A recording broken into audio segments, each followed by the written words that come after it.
राज्यामध्ये गेल्या काही दिवसांपासून मराठा आणि ओबीसी आरक्षणाचा मुद्दा पुन्हा एकदा तापल्याचं दिसतंय आणि या पार्श्वभूमीवर शरद पवार यांनी हे दोन्ही मुद्दे निकालात काढण्यासाठी केंद्र सरकारने आता हस्तक्षेप करण्याची गरज व्यक्त केलेली आहे।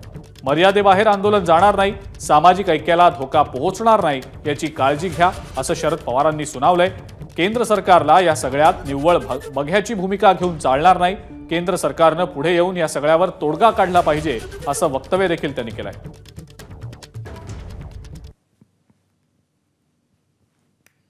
या दोन्ही लोकांच्या ज्या मागण्या आहेत त्या मागण्याच्या संबंधी मार्ग काढायला सरकारने, विशेषतः केंद्र सरकारने पुढाकार घ्यायची गरज आहे।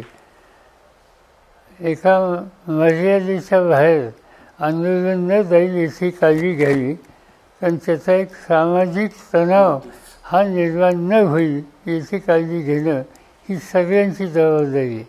आम्ही इथं राजकारण आणू इच्छित नाही, पण इथं केंद्राला बघ्याची भूमिका घेऊन चालणार नाही। असं आहे की दरांजेचा एक कोणता प्रश्न सुचला आहे, एखादा प्रश्न सुचला आहे त्यांचा नाही, तेच मागणी तेच ना, म्हणजे दोघांचेही प्रश्न सुचलेले नाहीत। म्हणून मी जे मगाशी म्हणलं की याच्यात केंद्र सरकारने पुढाकार घेऊन सामाजिक ऐक्य कसं राहील, तणाव कसा राहणार नाही त्या दृष्टीने पावलं टाकावी। आपण पुढाकार घ्याल का त्यात? नाही, असं की केंद्र सरकारचा अधिकार आहे, सामाजिक तणाव निवळण्यासाठी घटनात्मक दुरुस्तीचा विषय तिथं आहे। एकदा त्यांनी काय करतात ते बघूया। त्यांनी पॉझिटिव्ह पावलं टाकली तर मगाशी सांगितलं आम्ही राजकारण आणणार नाही। एबीपी माझा, उघडा डोळे बघा नीट।